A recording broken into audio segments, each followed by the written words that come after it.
Do you love goat cheese? I'm obsessed with goat cheese. I'm going to tell you why, okay? Goat cheese is a little bit special.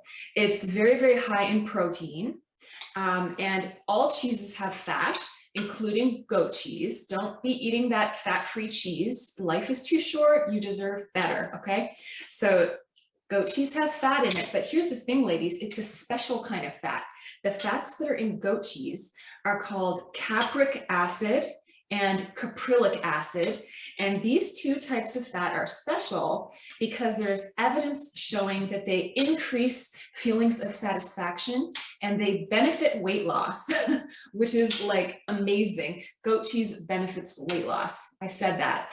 And the other thing that's really amazing about goat cheese, particularly, is that it's packed with calcium and it's packed with phosphorus. So it's really a good food for bone health, for strong, healthy bones that aren't going to fracture and break.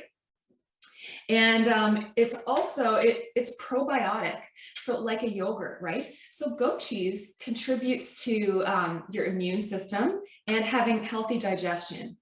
So these are the reasons why I love goat cheese. Plus, I think it's delicious.